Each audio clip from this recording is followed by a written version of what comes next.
1:30 about the lead. It's like somebody's wrong, really wrong. Okay, first, any questions about the homework or anything related? Yes, sir. We probably same one. The 9.6 in the chapter. The drill. Drill 9.6. Page, what was it, 526? Yeah, 526. All right, tell you what, let's do it.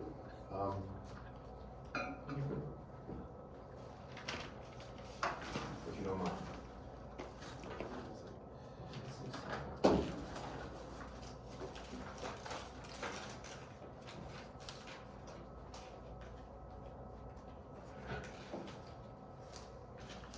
The field, I have it. All right, yeah, I had more black markers here, I don't know what happened. All right, this is Drill drill 9, what? 9.6, page 526 in the book. Page 526, go ahead. Yes, sir. The field amplitude on the source side of a shield with a shielding effectiveness of 40 dB All right, is. hold on, let me just, hold on. This is gonna be a shield. And it's gonna be thickness T, and this is the source side, I'm gonna assume. And this has got 40 dB of attenuation, right? Yes, sir. Okay, go ahead. Or 40 effectiveness is 8 millivolts per meter. So the electric field on this side is 8 millivolts Yes, per sir. meter. Go ahead. What is the electromagnetic power density outside of the shield? On this side or that side? Just says outside of the shield. Well, all right, we can figure it out here, but I'll just show you. We can get either. So No, they do give an answer of 8.5 picowatts per meter don't squared. worry about it. I'm gonna just take you through it. All right. Now, he gives you 40 dB of attenuation. Do y'all follow me? That attenuation is true for voltage, or for the electric field or power density. That's how much it would decrease. On this side right here, let me ask you this. Assume this is air, all right, air on this side. What is the average power density here, if I know the electric field? I want you to just think for a second and then tell me what you feel, or what it should be in your reasoning. Well, it's in air, right? Is there any kind of a phase difference between the H field and E field?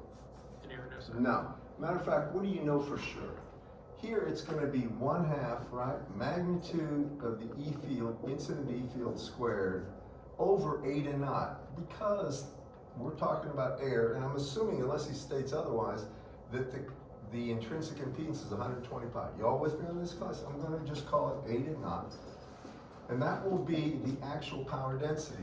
Now I need somebody with a calculator.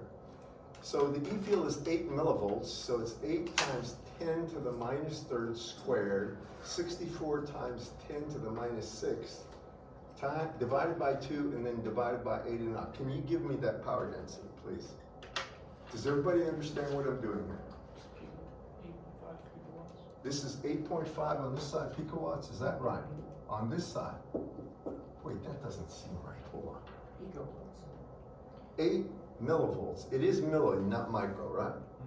Yes, sir. Just as in. All right, this is, when you square it, you're gonna have 64 times 10 to the minus 6, right? 64 times 10 to the minus 6, divided by 2, 32 times 10 to the minus 6, divided by, that ain't, no, I don't think that's right. It's Check. times 10 to the negative 8. What? 10 to the negative 8. Yeah, so this is gonna be, give me this value again. Right here.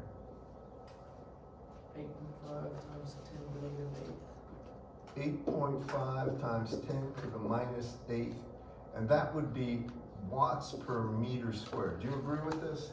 Now, I'm going to take it from the first. Does everybody understand that? Okay, now, so that's really 85, and this would be nanowatts per meter squared would be PF, right? Now, what I'm going to do is go ahead and take that. I want to show you something that's normally done. When we're dealing with dB, we're dealing with logarithmic scales. The common way to deal with power density, I should say, in any kind of a propagating problem is with, it's called dBm. Have you heard of dBm, class? How many have? No? No? All right, write this down. dBm dB, now this is going to be power too. This is power, P, or average power density in dBm. That is going to be 10 times the log, that's a base 10 log, by the way, not base C, of the actual power density divided by 10 to the minus third. Now you see this M? That indicates times 10 to the minus third. So it normalizes whatever the power density is by 10 to the minus third. It's dividing by that because it's dBm. M is milli. Do you follow me on this, class? How many do? Now, if you have you heard of this, Elijah, or not? Not you haven't either. Who did you have for your Meg 1? Dr. Bashir. And he did not talk about dBm. It is the most common unit in power. If you're talking about any kind of propagating field problem from cell phone towers, you can actually look up the power density, at least you used to be able to on your cell phone, that you're getting from the cell towers. And they will give you the average power density will be in dBm. Typically about minus 12. Well, let me show you this before I say too much. Or minus 120, pardon. So now if you take a look at what we have here, and I need your help for this, let's take a look at what the power is on that side, the source side. This is on the source side.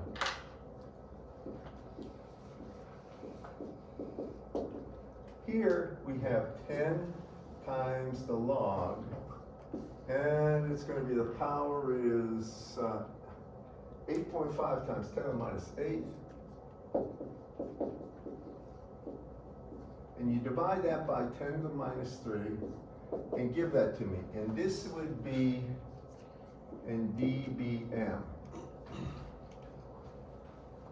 Can y'all do that for me if you have a calculator? Y'all understand what I'm doing? Because then we are in dB. We just subtract 40 from that and we get the power on the other side, the power density. It's a nice, easy trick. At least I think it is. Anybody? No wrong answers. Negative 40.71. This is minus 40.71, did you say? Yes. 71 dBm, all right? Now, you can subtract dB from that directly. No unit. So if you subtract, what is it, 40 dB from that, you see that the average power density, and I'll call it transmitted,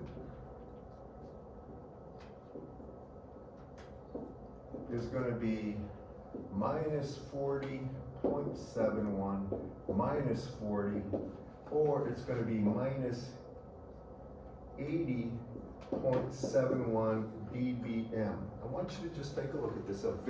That's the reason I'm putting everything in dB. Now that's dBm, okay? Does he want the power density in just regular watts per meter squared? All right, we're about to get there. Is everybody with me on this? All right, now we just do the inverse. We know that power in dBm, which we have, is equal to 10 times the log, and this is a base 10 log of the actual power density in watts per meter squared over 10 to the minus third. So we take the P power in dBm and divide it by 10.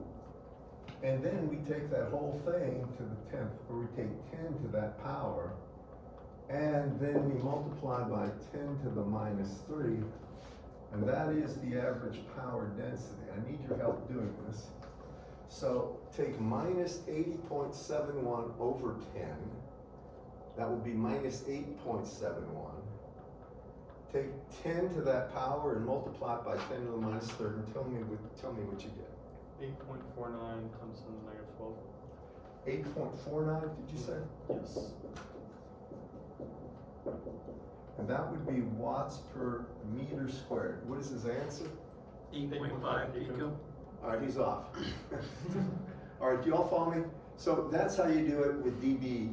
I mean, anytime you have a problem, and a lot of times in the real world, you're going to say, see, at a certain frequency, this shield will give you 80 dB, well, 50, 60 dB of attenuation. Right off the bat, you know that if I have any signal over here, if it's normal incidence, by the way, it'll be more attenuation for anything coming off oblique incidence. But what happens is now you just put the power density on that side in dBm and subtract whatever, how many dB of attenuation, you got it on the other side. Usually there's thresholds they want. They want no signal strength above like minus 105 dBm, something like that. So it's easy to do. Follow me? And that's a great problem. I'm glad you asked. Other questions? Nothing? We only had 2 more problems. Well, no, I mean, if you look at that, well, let me take you a step further, because this is something pertinent to the quiz, so I think I can get your attention that way. All right, now we're going to stay on this problem. All right, we just figured out the power density coming out, right? We're going to keep going on here. What is the electric field on this side? We got the power density, P-Av on this side that's transmitted is equal to, what is it, minus 8.5, or I'm sorry, 8.5, and this is picowatts per meter squared. What's the electric field over here that's transmitted? How would you get it? These are excellent questions, by the way. Hint, these are excellent questions. How would you get it? Couldn't you use the standard power density equation and just work backwards? Exactly. Let's get it together. So this would be what? Look at that. So it's going to be 2 eta naught times P-Av.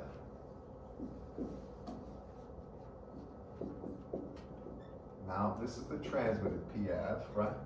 And then I take the square root of that. Now can you tell me what that is, please? 8 times 10 to the negative 5. Say again. 8 times 10 to the negative 5. All right, we'll go with 80. Really, and this is going to be microvolts per meter. I'm just going to put it that way. You agree, class? Can you see it back there, Nate? I'm very concerned that my handwriting is really affecting people's understanding. I hope it isn't, but y'all clear on that? All right, now, if I asked you, you don't have to answer this, what the H field transmitted would be, what would it be? In your own words. Well, what's H magnitude good? Just magnitude, always related to E divided by 8 and 9. Does everybody follow me? We got E, you know, it's always going to be that if it's lossless. You got to worry about a cosine if it's lossy. So this is going to be simply whatever the transmitted field is over 8 and 9. Now, I don't care to write that down, but that's the idea. You with me? Okay, we're on that side. Now, we're going to go ahead.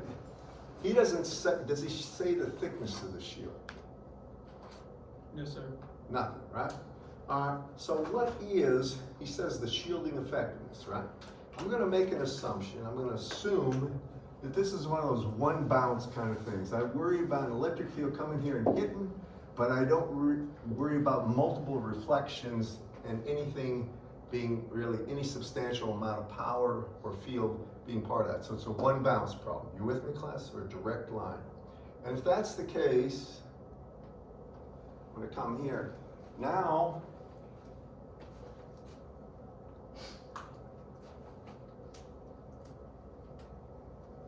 over here, I can say, I know that if I have an electric field that's incident, EI, just listen to me now. If I take that and I multiply that by the transmission coefficient 1, and on this side, this is, I'll call this region 1, and this, or this point 1 and this point 2. So I need the transmission coefficient here, tau 1. I'll get to this in a second. Y'all with me? Because I may ask you, if I give you a thickness, what the shielding or what the intrinsic impedance is or something, but I'll show you how to do this so I don't cause you a lot of angst right now. So it's that we have to worry about. We also have to worry about eta of the shield, correct? And we're going to assume it's a lossy material. In other words, I mean, if it's a shield, it should be. Do you all agree with this? A good conductor, it's lossy. I also need the transmission coefficient here, tau 2. And I know that eta of the shield is much, much less than eta naught. That I do know. I'm not worried about what it is. Also need one other thing. I need something that is gamma or I'm sorry, alpha, and that is the square root of pi f mu sigma. Are you with me on this, class? Just work with me here. Now, I know the overall shielding effectiveness, and what would that be? If I took this, here's how you'd get it. I take this, then I multiply it by tau 1. That would be the magnitude, and I'm going to assume I take magnitude of this, of the electric field just inside the shield. So the electric field right here would be equal to tau 1 times, I should say, I'm calling this 1, tau 1 times the incident field. And I just do a magnitude here. Do y'all follow me on this? That's right inside there. That's the reason I'm doing it. And by the way, what would the magnitude of the H field be just inside here? Tau 1 times E incident over the eta. Tau 1 times E incident. I'm putting a magnitude here for a reason. And you would just divide it by the magnitude of eta shield. Do y'all follow me? Now the power density would require that cosine of the angle, which would be a cosine of 45 degrees. But here we're just talking about magnitude of E and H. Everybody with me on this? Okay, I got it right there. Now, as the signal propagates through here, when it hits here, the E field is going to be reduced because of this, right? That's the attenuation constant, right? Everybody with me? I want to make sure he sees this. For a second. Now, do you follow me on this right here? So, I take this and I multiply it by E to the minus alpha times thickness of the shield. I didn't specify that. Y'all with me on this? It doesn't matter at this point. And then, if I want to know the electric field, that would be the electric field right here. Incident times transmission coefficient, E to the minus alpha t. That's it right here. And then it jumps out, right? So I have to multiply it by this.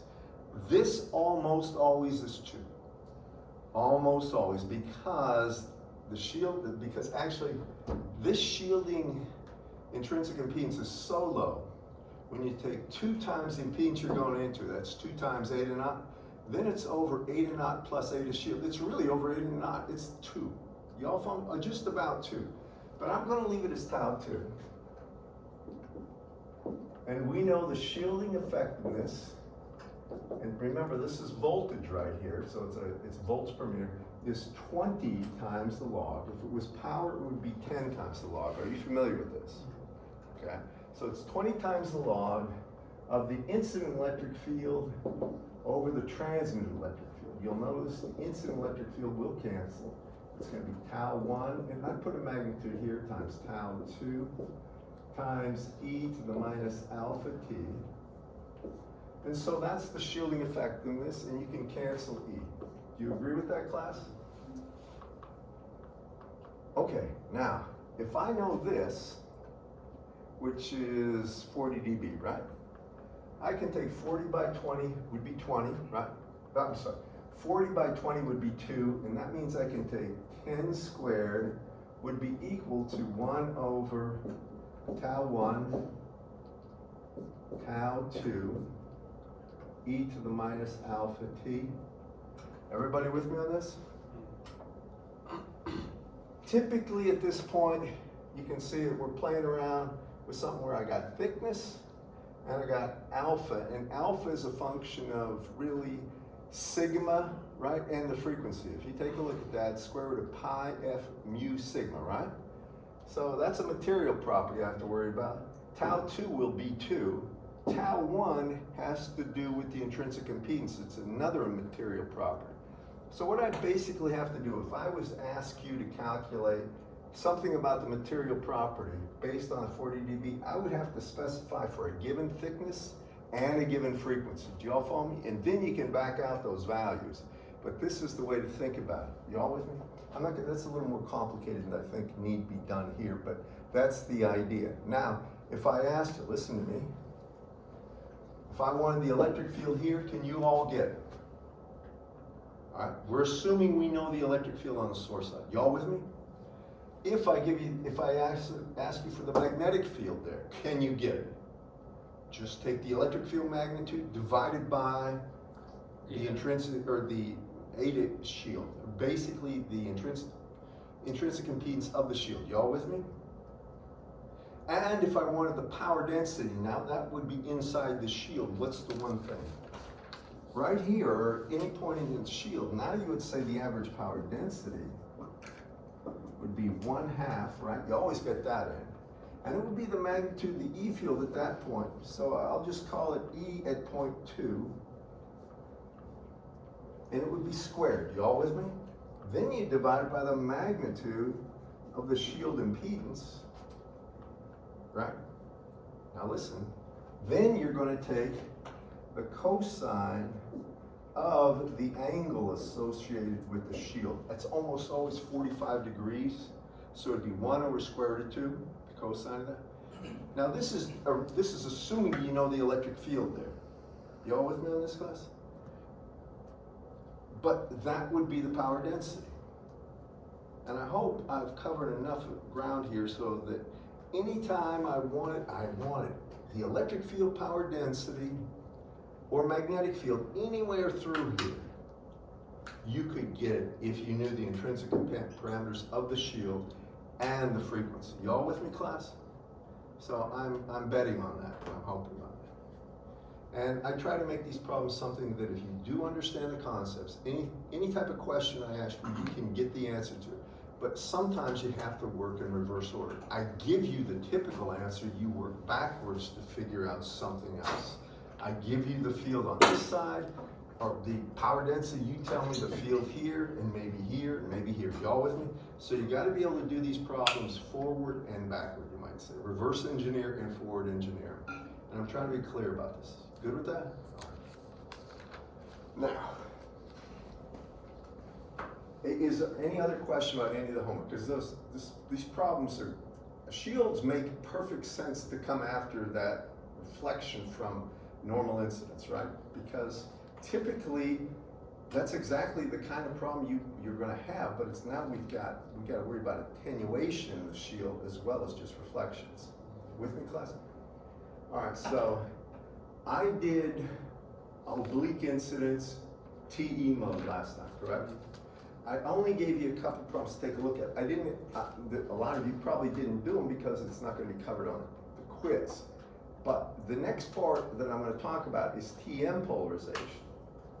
Now, TM polarization has something very interesting. It's called Brewster's angle. Have you heard of Brewster's angle? By the way, I did cover Snell's law last time. Do you remember that? Do you remember what Snell's law is?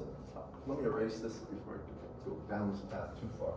Snell's law is real important in optics more than anywhere. It has to do with the betas of the two regions. I can't see a reason to use Snell's law for a very lossy material, but if there is.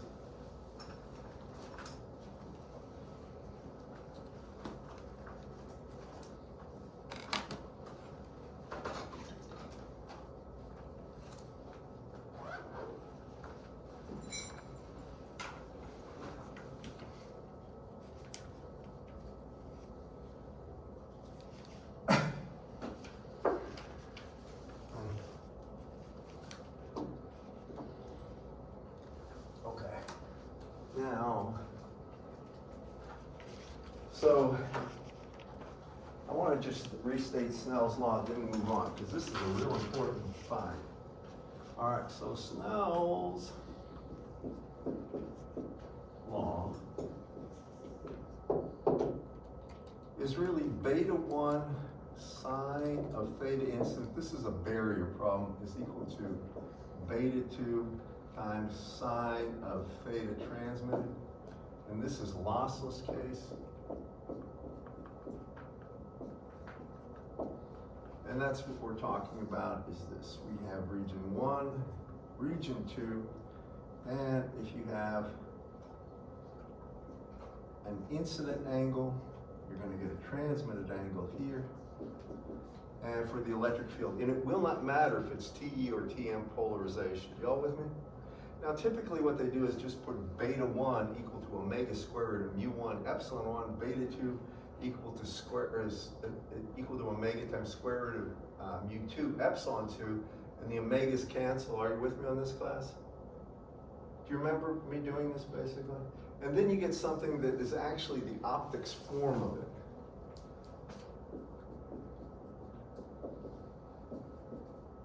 Form of Snell's law.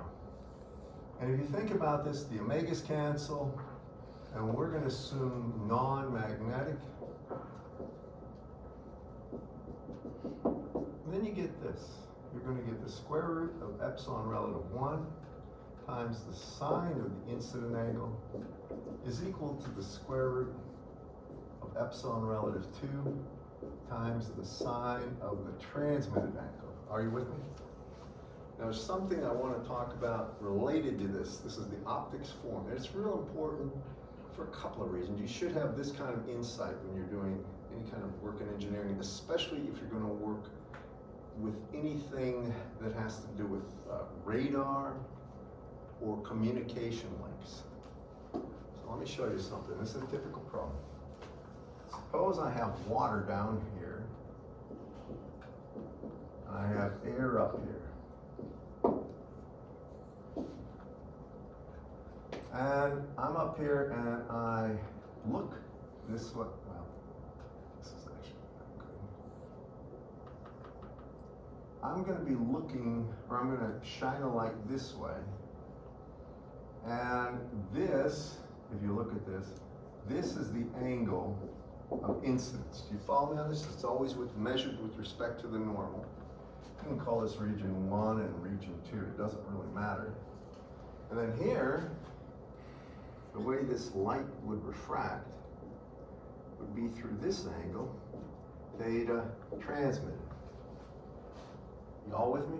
And by the way, it works the same way. If there's a light here and it's shining or reflecting off fish or something, this is the path the reflected signal would travel. It's the same going forward as going backward. You all follow me on this, class?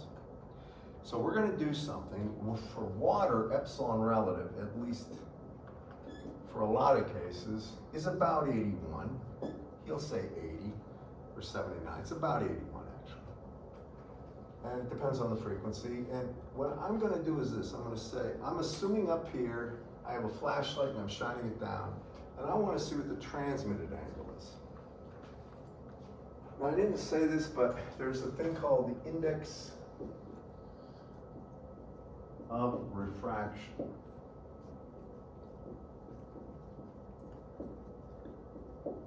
And the symbol looks like eta, but it's n. Do you remember index of refraction? How many do? This is an optics thing in physics. You all had physics, right? It's a very common, the professor probably likes this form.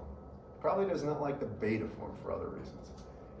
Because usually when you're talking about this, you do get into the formal gamma where there is a loss possibility. It's a much more complicated problem. But this is the optics form, and they use n for the intrinsic, or for the index of refraction. And what he'll do is have, index of refraction, by the way, is just equal to square root of epsilon relative in the region. And so for this problem, let's go ahead and do it. I'm going to use this right here. So what is the epsilon, region 1 is air. What's epsilon relative for air, class? 1. Square root of 1 is still 1. So I have the sine of the incident angle. I said, I'm going to go ahead and make the incident angle 45 degrees. I like that because it's, everybody understands what 45 degrees is. Half a 90, people can imagine that. So sine of 45 degrees over here is equal to, remember for water I said it's 81, so the square root of 81 is 9 times the sine of the transmitted angle. Can everybody follow me? So what is the transmitted angle? Well, sine of 45 is 1 over square root of 2. So if I take 1 over the square root of 2, and I take that and divide that by 9, that's the sine of the transmitted angle.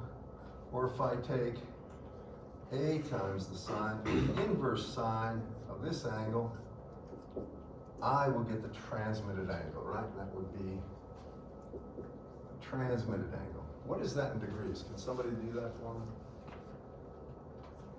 Does everybody know what I'm doing here, right? This is a classic kind of thing. but I got a point to make here. Anybody help me out?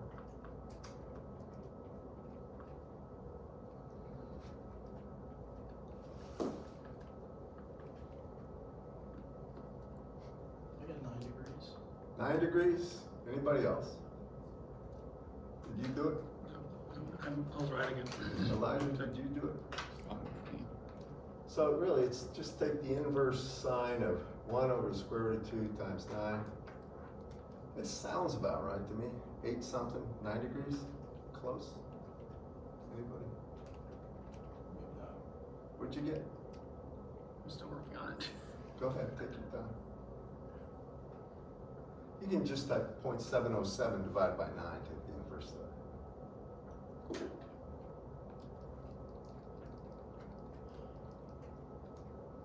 Got 4.5 degrees. Anybody else? I'm not sure actually.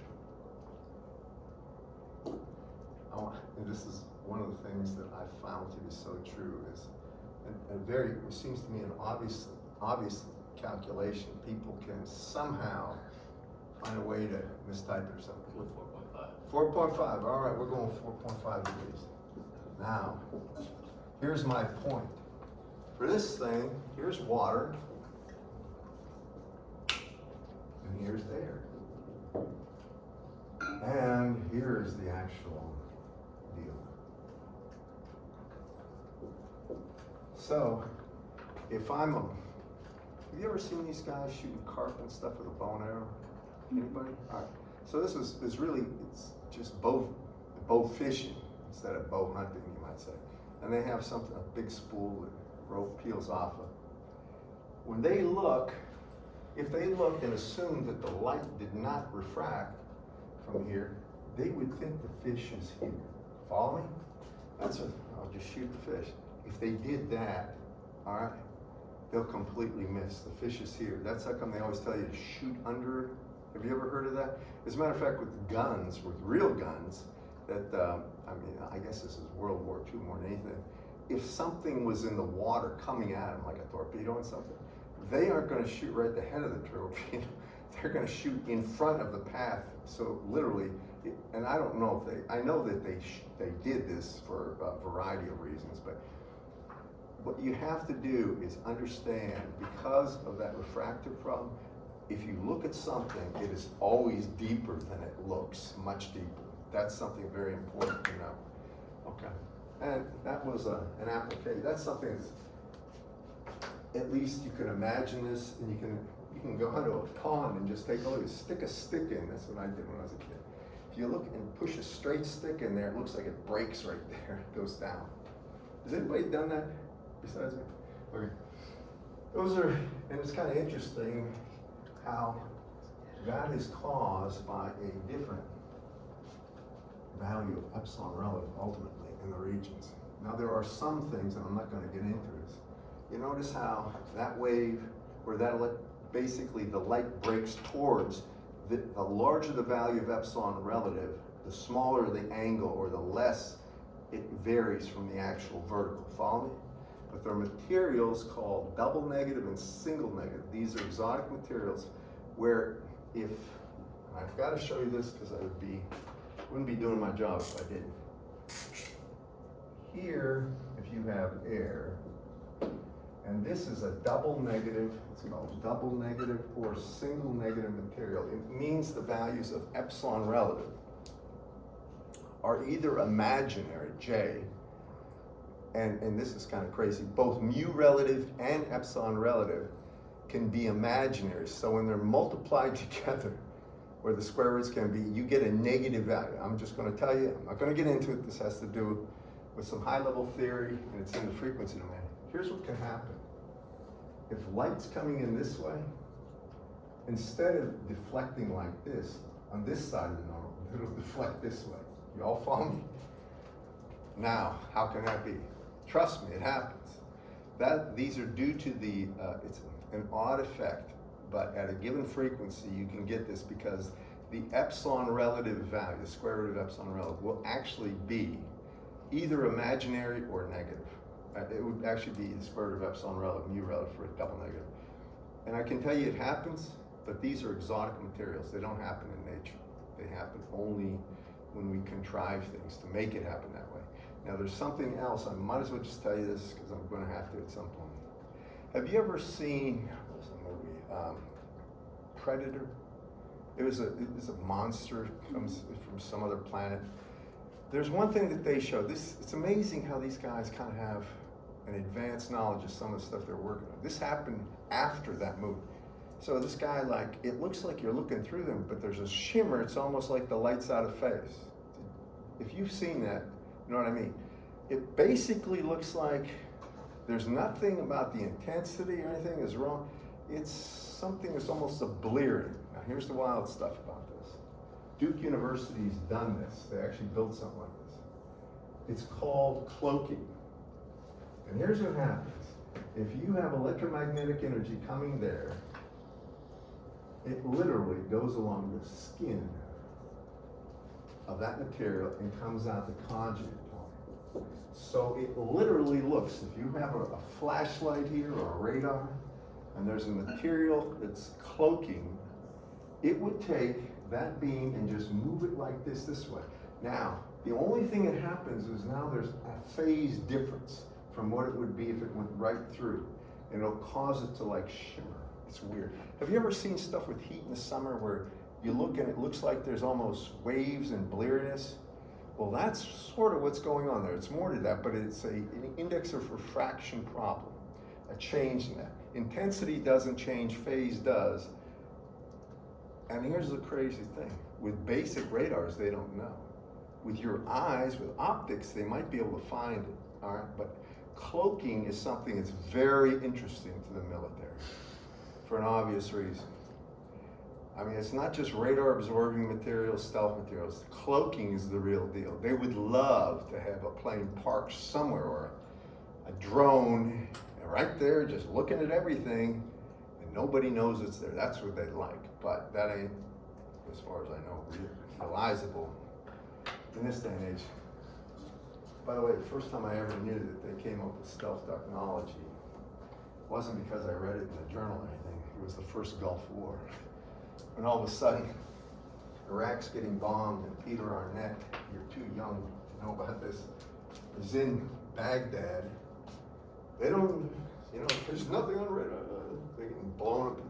What happened? It was the F-117. That's when all of a sudden they realized, oh, guess what? The Americans have a stealth plane. Because they couldn't see it. They're shooting. There's nothing to shoot at. There's nothing up there.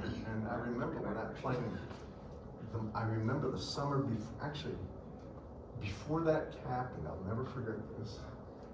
All these reports of UFOs up on, what was it?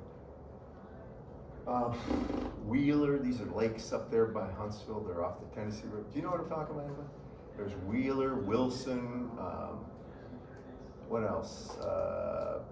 Pickwick. Anybody from Huntsville here? Wow, that's rare. Almost all the time I get people. Anyway, and it was like UFOs. Does anybody know what the 117 is? It's the very angular airplane. Huh? It's the very angular Yeah, airplane. angular, but it's the first stealth fighter. Which one? Huh? What plane say? F-117 Nighthawk. It's it was an Air Force only. It looks, I tell you what, it looks like almost a triangle with a little bit cut off. Right, it's jet black. And from the side, if you look at it, it looks like it's a saucer flying. I mean, honestly, I've never been in one. Matter of fact, I don't have the clearance to get near that thing, but you know, have you ever heard of people reporting flying saucers at all? When I was young, everybody saw flying saucers. They were everywhere. It was an epidemic, but anyway, because they kept on playing these alien abduction movies. So this time, the people were seeing stuff, and it looked really weird. And guess what? They were just flying it everywhere. They wanted to see if civilian radars could see it, what people thought of it, and it was obviously aliens. But I found out that they actually had it when that Gulf War started, and I was watching the news, and next thing you knew, Baghdad is getting blown away by something that's not there. That's when it became very interesting to me personally. Not because I don't care about the war, but that technology was something that was phenomenal. Okay, so that's another story. They always tell us, make the lectures interesting, make them relevant. But if I was sitting where you are, I would at least like to know about some of this stuff to give myself a little interest if I don't have it already in this stuff. Now, we're going to talk about TM polarization. This is the interesting one because there's something called the Brewster angle, where if the incoming wave is at the Brewster angle and it's TM polarized, nothing's reflected, even though the surfaces have different intrinsic impedances, which seems impossible. Okay, so this is TM polarization.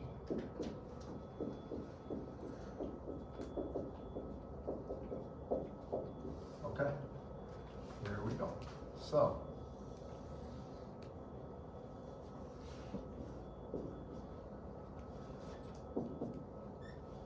here's my incident. Here's the incident angle. Now it's transverse magnetic. Here, the magnetic field is coming out of the board. It's like this. You with me? Now, if you remember, E cross H is the direction of propagation. This is the direction of propagation, right? And I'll get to that. I'm trying to show you this.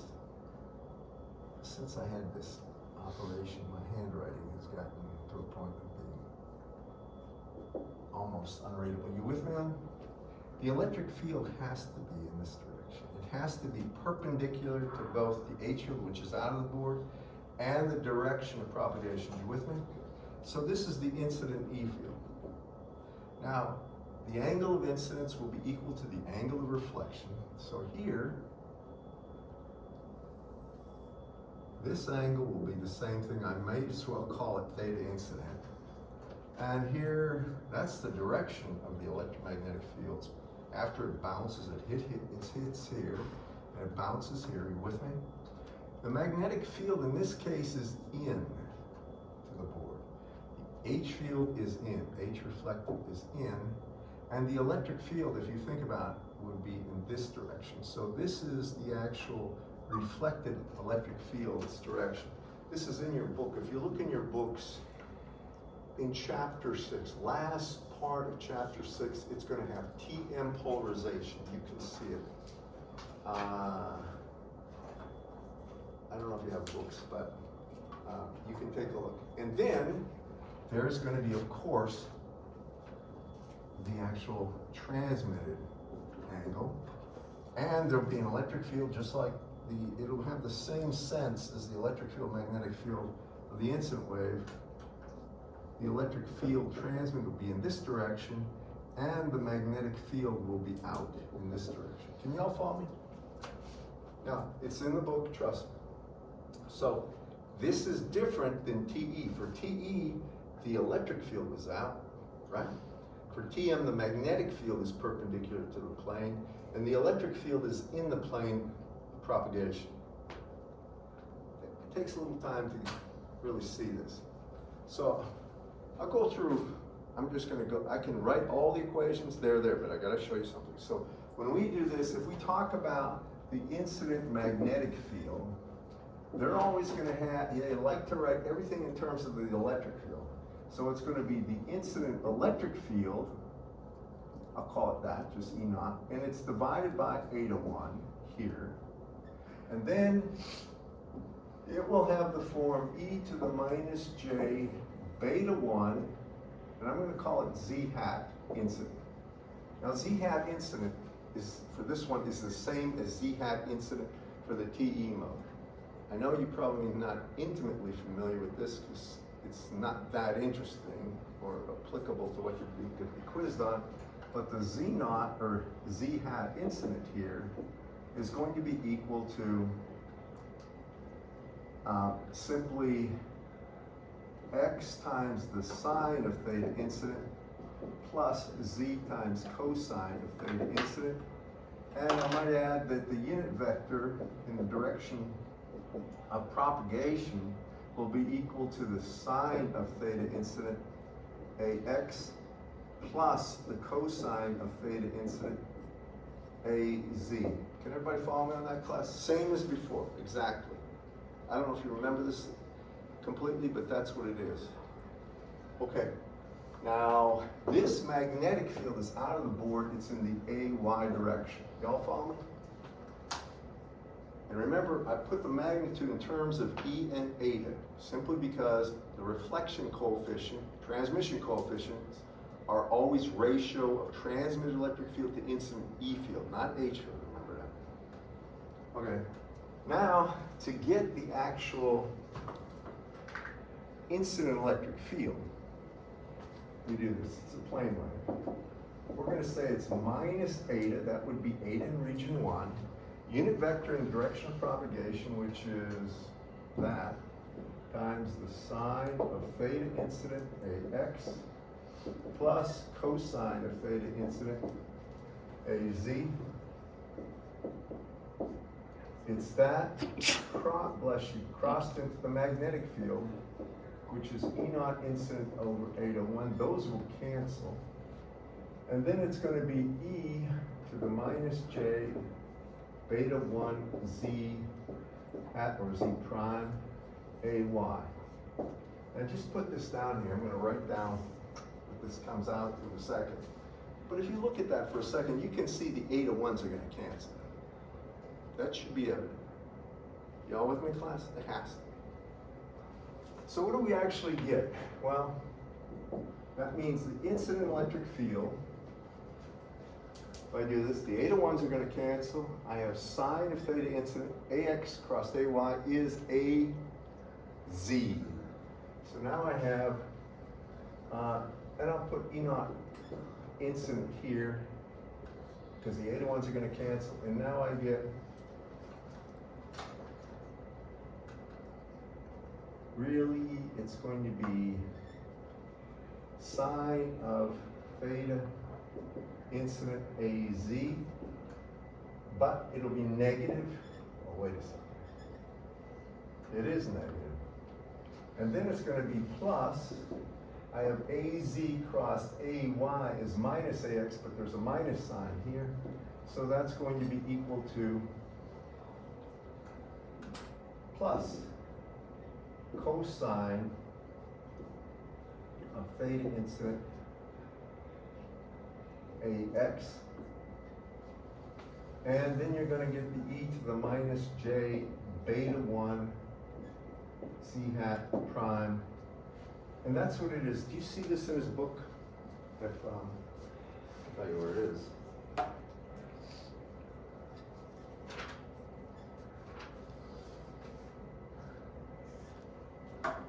366. I think it's 362, isn't it? 366 starts TM polarization. I'm sorry, you're right. TM is, it's an equation 6.138, and this is on page 366. Yes, thank you. And he includes the entirety of the Z prime that I just put a shorthand for. You all with me, class?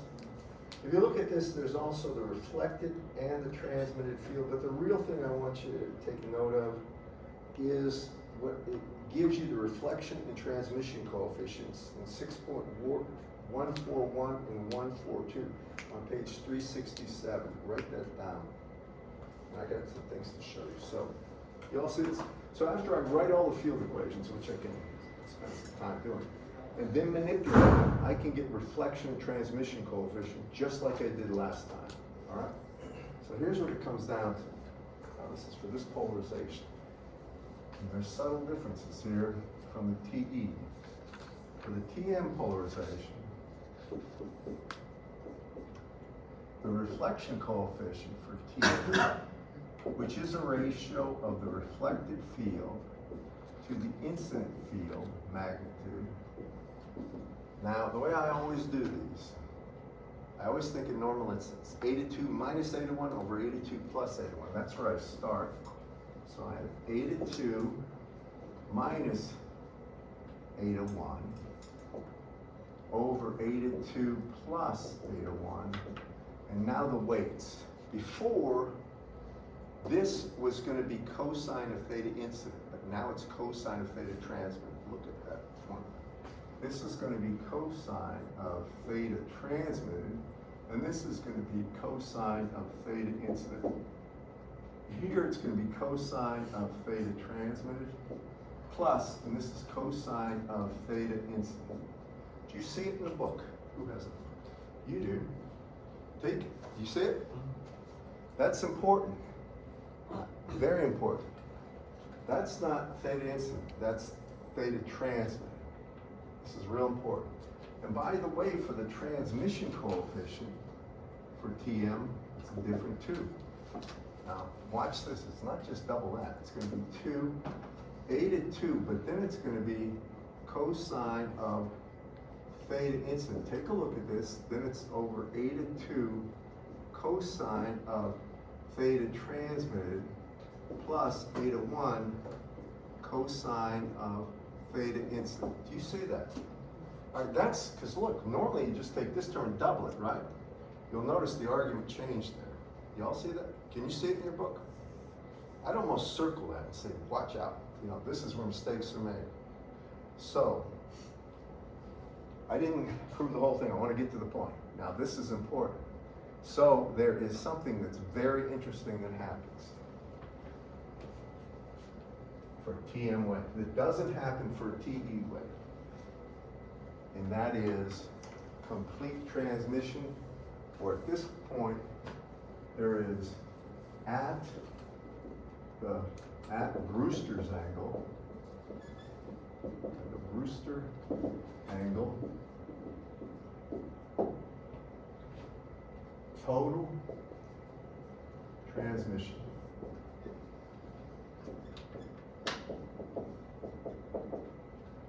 No reflection.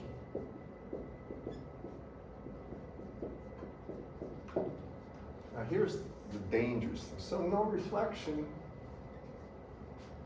but total transmission. So I'll take this and set it equal to 1. Hear me? People will say, wrong, wrong. Here's why. Look at what the transmission, that right there is a ratio of the transmitted field to the incident field, right? Now listen, look here. The field has components that are both, you might say, perpendicular and, or they're tangent and they're perpendicular. You all follow me? You won't get this. What you need to do is go here. That one won't work. This and set that equal to 0. Can you all follow me? If there's nothing reflected, everything has to be transmitted is the reason. So what we do is say reflection coefficient for TM at the Brewster's angle will be 0. Now if you notice this, it doesn't matter what this is. Follow me? You're adding 2 values. But this has to go to 0. You follow me? So we say for this to be true at Brewster's angle, we say a to 2 cosine, and it's theta transmitted, is equal to a to 1 times cosine of theta incident. He does this in his book, and now they use basically, I mean, the way they do it, if you think about that, okay, you give me the incident angle, I'll give you the transmitted angle if I know what a to 1 and a to 2 are. But what they really do is this, when they say about Brewster's angle, they call this Brewster's angle. So it has to do with the incident angle. At what incident angle will everything get transmitted? With me? And these are regions with different values of eta. So if it comes in normally incident, some will always be reflected. But at the Brewster's angle, everything gets through. And that's an odd phenomenon. So how do you figure out that Brewster's angle?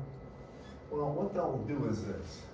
They go back to Snell's law, and they know that basically square root of epsilon relative 1, which usually is 1 times sine of theta incident, and I'm going to call it theta Brewster's, is equal to square root of epsilon relative 2 times sine of theta transmitted. Are you with me, class? That's Snell's law. Do you agree with that? I'm breaking down the betas. I'm just using this. Now, if I keep going, and he has this in his book at the end. If you keep going on this, take a look at this. So, for that sine of theta transmitted, right? Let's square everything. So now I have epsilon relative 1 right here, and I have sine squared of the Brewster's angle is equal to epsilon relative to sine squared of the transmitted angle. But I look here, I still can't use that. What I need is the transmitted angle in terms of the Brewster's angle. But this is a cosine. Y'all see this? Now follow me on this. This is just a little trick. There's a lot of tricks. You can do other things. So, because I want the transmitted angle in terms of the Brewster's angle, I know one thing. I know sine squared is 1 minus cosine squared. You with me? So I can take epsilon relative 1, 1 minus cosine squared of the Brewster's angle is equal to, and I forgot the square root here. Sorry, I didn't. Epsilon relative 2 times 1 minus cosine squared of the transmitted angle. I get down to that point, I hope you all see it with me. And what I want is cosine squared, or cosine of just the cosine, so I divide this by epsilon relative 2. I'm going to manipulate right here, you don't have to do it this way. And then I'm going to go ahead and subtract, or I should say, yeah, first I'm going to go ahead and subtract 1 from both sides. And then I'm going to flip the signs. You all with me? I'm just manipulating this. So when I flip the signs on this, now I get cosine squared of the Brewster's angle equal to, and it's going to be 1 plus epsilon relative 1 over epsilon relative 2,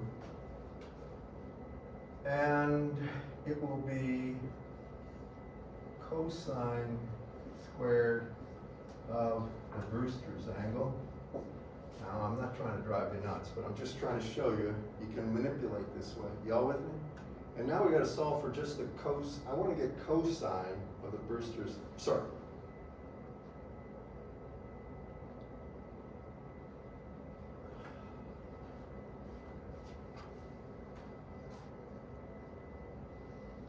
You know, I should have, hold on. This is what I should have done. That's right. This is actually going to be this plus, and then I switch these terms, and it's going to be 1 minus, or I'm sorry, cosine squared of the Brewster's angle minus 1. Just hold on for a second. I'm trying to do this in a second. See this right here, guys? Now take the square root of that side. I know it's messy. There's a whole lot going on. And you put that in here. Can you imagine that? Now, you see how you have one equation with just the Brewster's angle?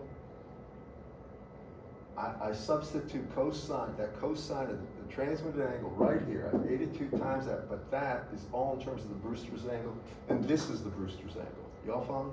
So you can back out what that angle is for a given material properties.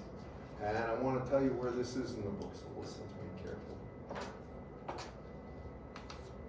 So in your book, and Wentworth has this in kind of a cockeyed way, he shows you in equation 6.146 in the bottom, page 367, write it down. He gives you this, what I consider irritatingly long formula, but he puts it in terms of the sine, not a cosine. Do you see that? If you don't have your books, don't worry, but just write this down. Equation 6.146. Now that is for a lossless region, but it doesn't have to be air on one side. Then, if you take a look on page 368, equation 6.147, he gives you how to calculate the Brewster's angle. And this is for non-magnetic material that's lossless. That's the easiest one. There are other formulas. I don't want you to get hung up on that, but remember this one thing. The Brewster's angle is extremely interesting because if you have two different materials, say I'm propagating and I have a material on that side and air on this side. If I come normally incident to that material, something's reflecting, if it's different material.